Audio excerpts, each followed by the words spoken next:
Alright everybody, welcome back to my channel and welcome back to another Black History Month video. We're talking about Black plays you should be watching. This week we're talking about The Wiz. We all know The Wiz. I doubt there's a Black person under 25 who hasn't at least heard of The Wiz. From the mind of Ken Harper, we got the show The Wiz, which opened in 1974 and debuted in Broadway in 1975. Directed by Jeffrey Holder and starring on the original Broadway show, Stephanie Mills as Dorothy, Stu Gillen or Hinton Battle as the Scarecrow, Tiger Haynes as the Tin Man, Ted Ross as the Cowardly Lion, Tasha Thomas as Aunt Em, Dee Dee Bridgewater as Glinda, Andre DeShields as the Wiz, Mabel King as Evelyn, and Clarence Taylor as Ada Perry.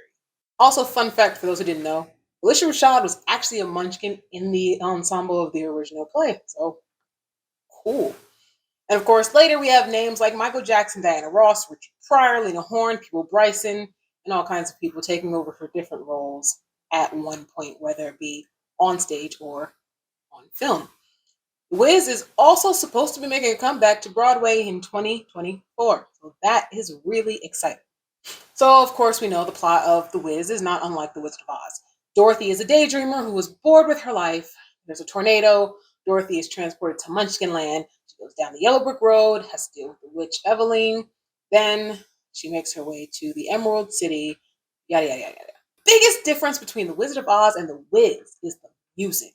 The music is full of Black excellence, and one of the songs was even written by Luther Vandross. The Wiz had a lot of problems before it even started, unfortunately. There was dumpster fire after dumpster fire, and they even considered closing the Broadway show on opening night. But there was one more thing they had to do. So, during the previews, Sandy Manley persuaded the Wiz management to give her a virtually unlimited number of press tickets to use at her own discretion. Normally, people will give out like 2 pairs of press tickets for a performance, and she explained, though, that the Wiz had no advanced sales, but if anything else, they had seats. So she invited DJs, talent coordinators, radio program, TV program, producers, newspaper reporters, freelance writers, and just all kinds of people she thought would love the show. Alice Fennell, a producer of AM New York, agreed to have Dorothy, the Tin Man, Scarecrow, the Lion on her show the morning after it appeared on Broadway. But even after that, they were still having a hard time getting butts in the seats. So the Wiz was given 1 more month with provisions that it show an increase in business, at least on the weekends. Sandy got on the phone with her staff back in her office and had them follow through on the stories, the radio, the TV bookings, and all the things that had been lined up. Then she called the radio station's advertising managers, made deals with them, and she paid in thousands of dollars worth of tickets to get them free airtime, which was the equivalent of 14 30-second spots. Tickets were half price.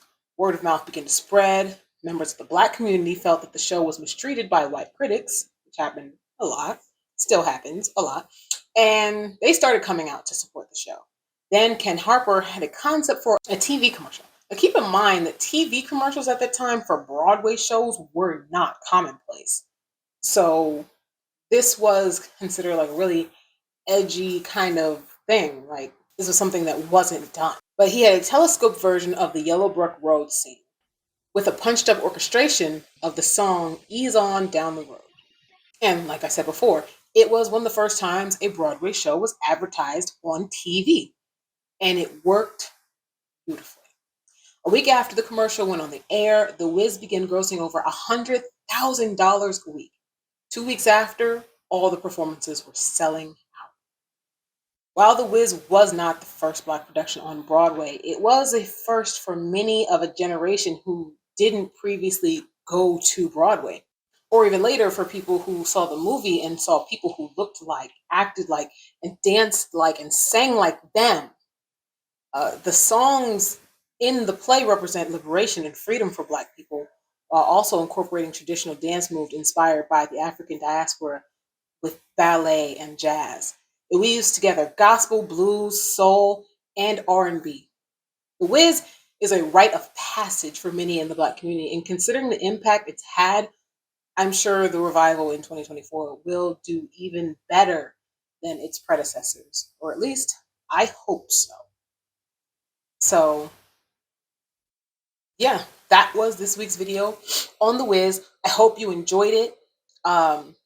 If you haven't seen The Wiz, please go ahead and check out the movie version at the very least with Michael Jackson in it. And like I said, it's a rite of passage, so show it to your kids and all that stuff.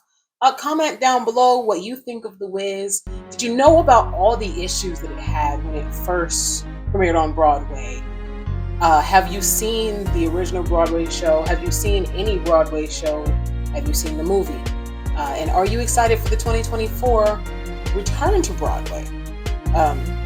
But anyway, that's all I have to say. Subscribe to my channel if you like this. Like the video if you learned something. Like the video if you didn't learn anything. But it just really helps my channel and it helps the algorithm. That is all I have for this week.